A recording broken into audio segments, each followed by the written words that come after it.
Hello there everybody, this is Alex from Hardcoin Guides, bringing my new guide for Pragmata on Lunatic difficulty. Today we're doing, I think they're called missions?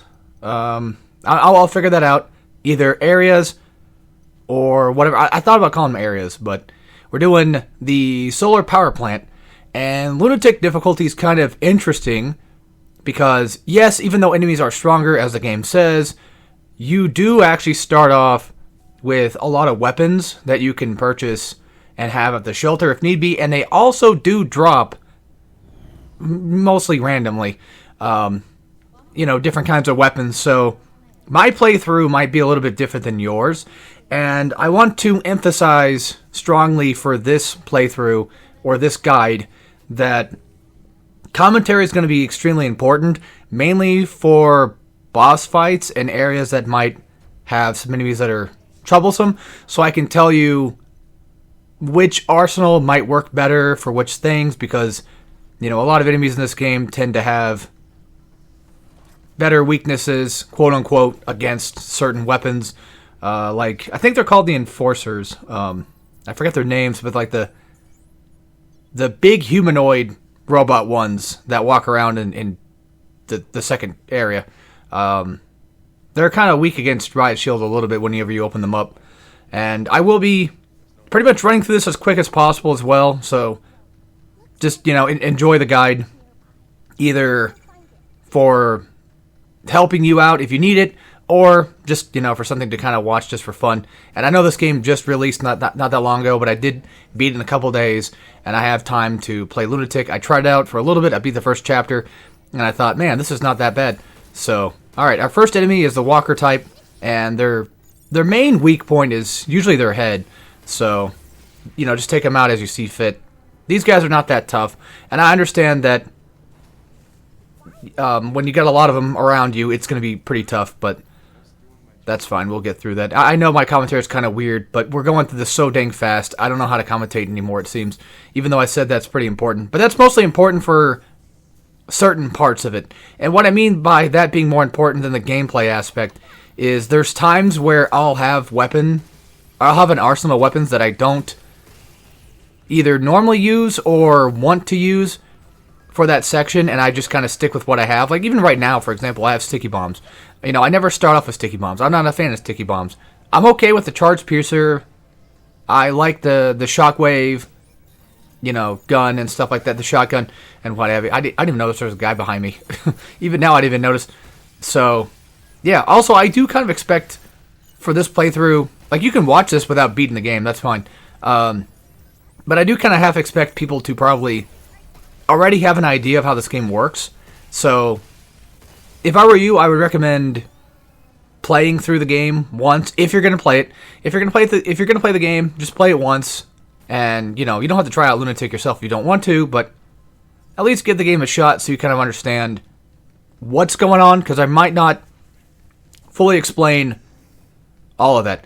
And just a moment ago, I was watching the final boss just to make sure that I would even want to do this to begin with, to see how hard she would be. And I will be spoiling things too, by the way, so just keep that in mind. Because, I did beat the game, so there's that. This is really good. Impact Barrier is really good. I used to use decoys, but honestly, now I feel like Impact Barrier is much better for certain instances. And there's a boss in Area 2 that it doesn't really work on, so... But Decoy, I think, works on him. We'll figure that out when we get there. Anyway, I ended up watching Seraphim 17 of all people. Funny enough, I didn't notice that he did a video for it, where he did the final boss no damage. And the bosses are a bit more tanky than they are in the original game. The normal enemies, not so much. It's noticeable that they have more health, but it's not really as bad for like regular enemies. But bosses, it certainly is, and it really shows for that. And I was kind of afraid that if I do this guide, I'm going to be stuck doing this, because I don't like to delete guides.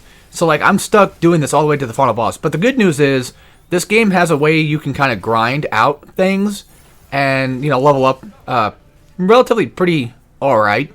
So there's that. And by the way, I will die, I think, in this playthrough. I'm not using the laser for this one, by the way. Don't worry. I don't like the laser. I will use it sometimes if I have to, but for the most part, I don't use it. And then every chance you get to go back to the shelter, just take it.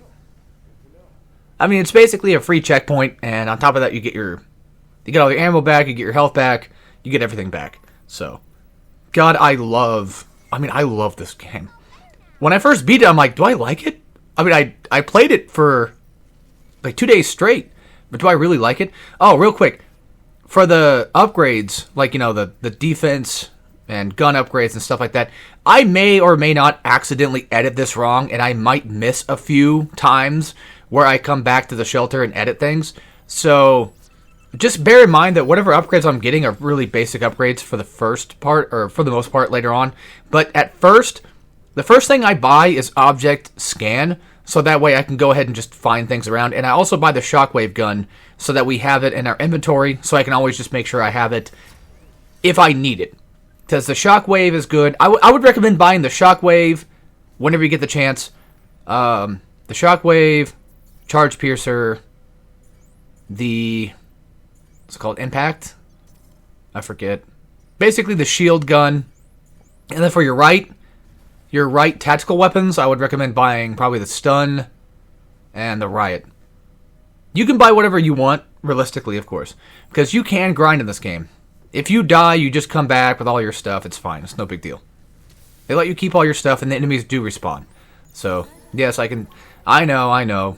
It's very Souls-like in that nature, but for the most part, this game is, I don't know, I guess you could say it's got like a tiny hint of Souls in it, but not too much, I guess, which is nice to have. It's nice to have a game that doesn't have to be exactly like Souls all the time. I've been waiting for this game for a while, and I'm glad it came out, because it's turned out to be really damn good.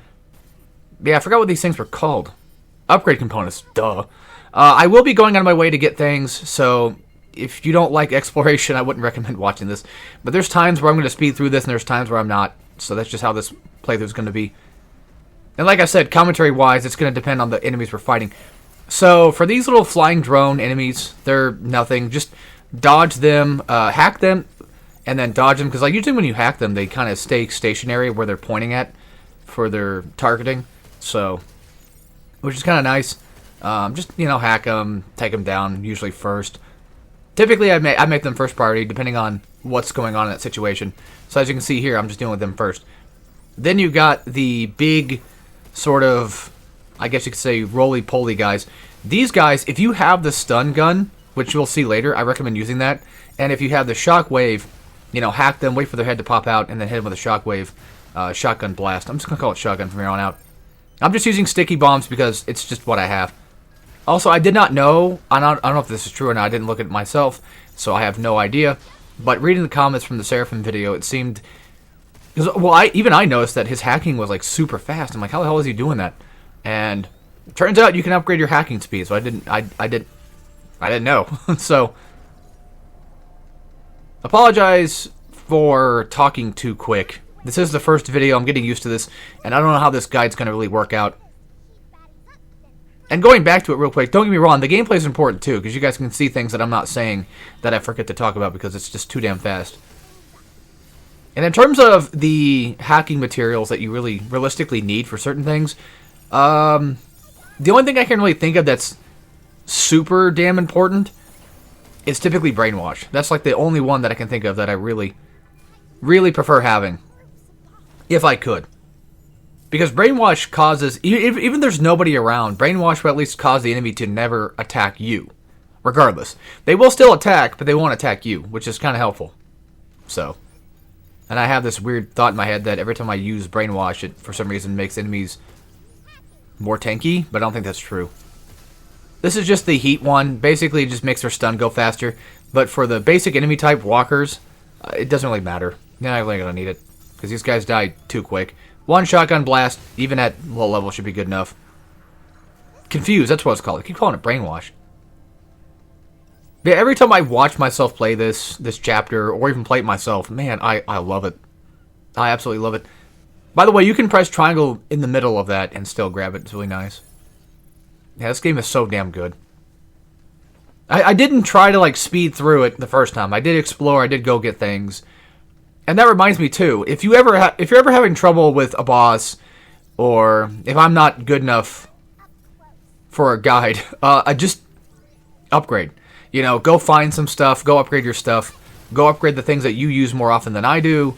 Things like that of that nature. Because, like, again, this guide's really kind of weird. So, I'm mainly just doing it as a run, if you want to consider it that, which is perfectly fine. But I will try to guide you the best I can in certain instances, like the main boss of this area, the sector guard, for example. I'll try to keep that, going. By the way, yeah, realistically, anybody is weak to Riot Gun, because Riot Gun, as you can tell, knocks them on the ground and gives you just more time to kind of mess with them and stuff. And funny enough, I'm not a big fan of the homing missiles as much as you probably think I would be. At first, in my first playthrough, I was. But after playing through again on Lunatic and getting it constantly at the start, it's like, no, man, I want Shockwave or at least Piercing. So, those are the two I'm going to run with the most. Because they're just really damn good. And, by the way, I'm not going for 100%. And if need be, if it comes to it, I will do things off screen to go find things. But that, I will let you guys know if I end up doing that. That does happen in, it's going to happen in part 3. Because I've already beaten the second boss. It's going to happen in the 3rd level. So, because I do the challenges off screen. I'm going to do the challenge things off screen so you guys don't have to see all that stuff. Not that it really matters, but I'll keep all the bingo coins for when I record myself using them, so you can see me use them and see how many I got at that point in time. But again, when it comes to challenges and exploring, I'm going to let you guys do that on your own. If I find things that you haven't found yet, I mean, cool, but at the same time, just expect that I'm probably most likely going on my way. If I struggle too much, I'm probably most likely going to go on my way to go grab stuff to kind of level up, quote unquote. So, which technically, I guess you technically do. And for those that are familiar with my channel in general, yes, I know I mentioned doing Ninja Gaiden next, but I said that may be a possibility. We might do something different. I don't know. Because you know how it is with me. I want to do things, but then something comes up, and it's like, well, I can do that right now, so I'm going to take that chance. I'm going to do this right now. Because I want to knock this game out of the way real quick, just because I enjoy the hell out of it, and while I'm already, playing it and relatively decent at it, I want to use that to my advantage. So this is the stasis net, and this is what I was talking about earlier with the stun gun, is for these ball guy things, whenever they, basically, whenever they go back to being in their non-hacked mode, I guess you could call it, I just shoot them with a stun, hack them again. Or at least I hack them and then I stun them. One of the two. Basically, I use it on these guys mostly because it keeps them, steady and still, and I'm able to just, blast them a couple times. Unfortunately, I did not have the shotgun for this, so we're kind of stuck doing hacking damage, and we're stuck doing just regular pistol damage, which is fine. Another thing, too, is luckily these guys are pretty easy to avoid, so it's no biggie. And the shield is really nice because it's kind of like the stasis net, almost. It doesn't really stun enemies, but it does keep them from attacking you, like, constantly. Only for certain things. I mean, most enemies can't attack you during it, and they get knocked back, which is nice, because it stops them from doing an attack. But the boss from the 2nd level will break through your shield. So something that's huge will most likely destroy it. But yeah, you can tell I'm doing very basic hacking things, just trying to do some damage to get rid of him quickly. And even if he does attack, you can just kind of jump it. Which, by the way, this game is made almost damn near perfectly, too. It's crazy. They have audio cues, they have visual cues. Just about damn near everything in this game is really well done, and I love it. I really like it. I'm not going to go for all the mini cabins, but I will go to my way to look for them from time to time. Because I don't remember if you get anything from getting all 3 of them or not. So, there's one. And again, I do want to reiterate that this is not going to be a 100% guide or anything like that of that stature or anything. So, I just want to make that very apparent that I'm not going to explore.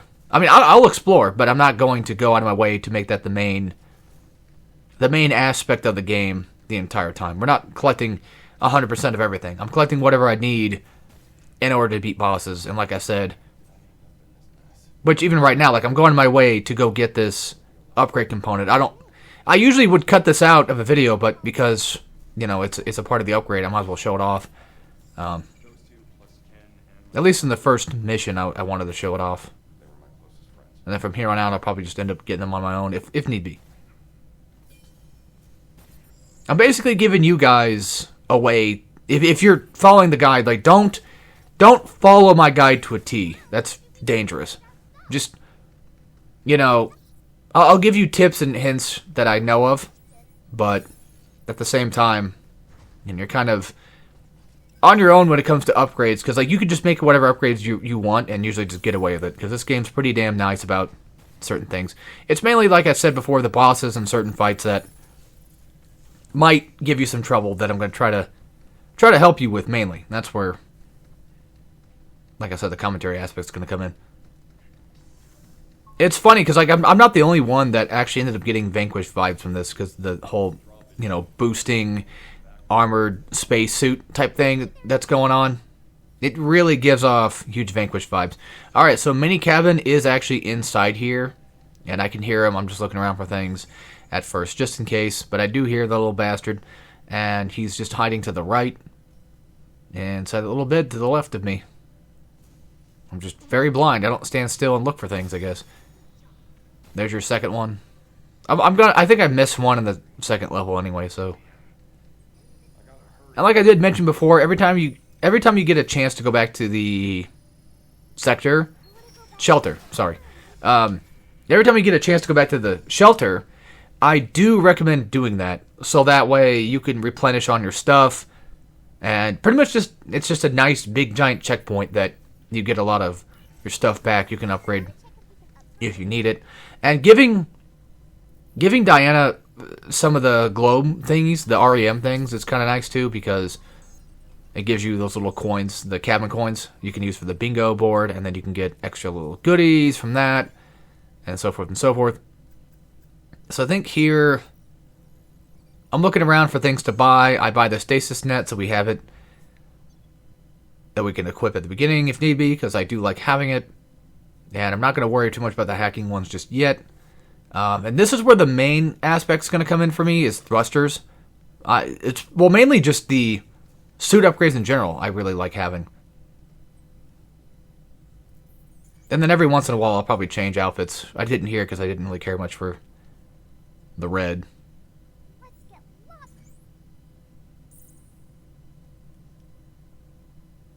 And you can't skip that cutscene. You're going to have to watch it every time, so not that it's a big deal. Yeah, do keep in mind, I'm not a monster. I'm not trying to avoid Diana on purpose. But I'm trying to get through the game, you know, quickly, too. So that's why we're going to be avoiding most of that, or most of the talking, except for certain things. And right there was me cutting the part, because I didn't know if this part was going to be too long or not. That's why I kind of cut that. And for future parts, this will probably most likely be cut into like 3 parts. At least for the second level, second area, whatever. I'm going to cut it into like 3, possibly, maybe even 2. Because I don't want to commentate for more than an hour. I don't want to commentate for more than like 20 minutes, to be fair. I'm not going to pull another Wolverine X-Men Origins again and do like an entire chapter in one video. Hell no. Well, unlike that game, this game has a lot going on that's different all the time. No offense to X-Men Origins, that's a good game, but playing it's fine. Watching it back and doing commentary for it's kind of annoying. So, I don't have the patience for that. And then I think there's our third cabin up here, actually, funny enough. I think so. I could be wrong. This is just an extra little room. You get extra little goodies. It's always nice to kind of have. Yeah, you can even tell right now, like, I'm listening in for it. Yep, there he is. I can't hear the volume for the game, so that's why. If you see me say things like, I wonder what I'm doing, it's because I can't hear what's going on. I'm, like, paying attention to it. God, I really do love this game. I want to play it again so bad right now.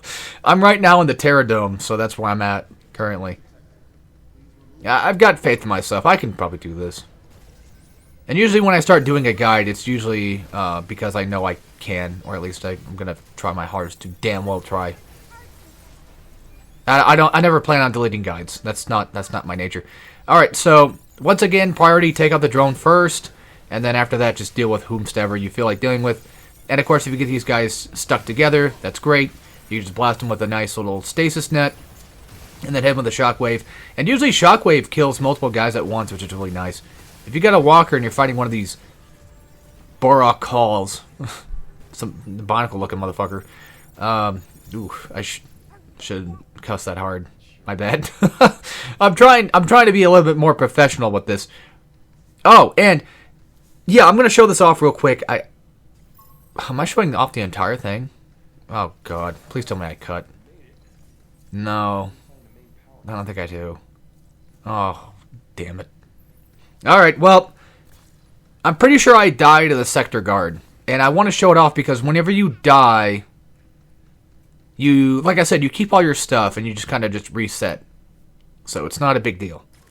And I will be skipping, just to show it off as well, if it happens in this video, just to show it off, I will be skipping the fights on the way back. So just to explain some things about the sector guard real quick.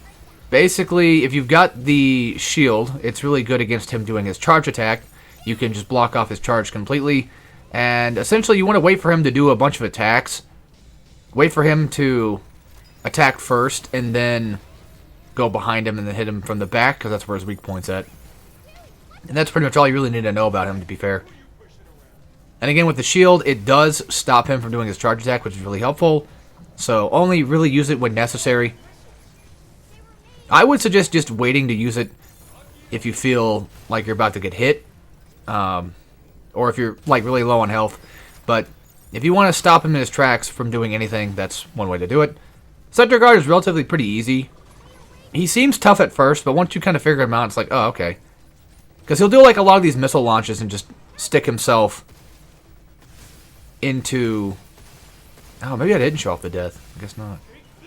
Oh, and then whenever they're down and out for the count, if you attack them while they're down, the purple bar will start to go down faster. Or from every hit, will start to go down a little bit. And I'm just trying to maximize as much damage as I possibly can without going too far over. So that's why I'm doing that. And then attack at the... pretty much almost the last second so I can get as much damage in as I possibly can. Taking my chances.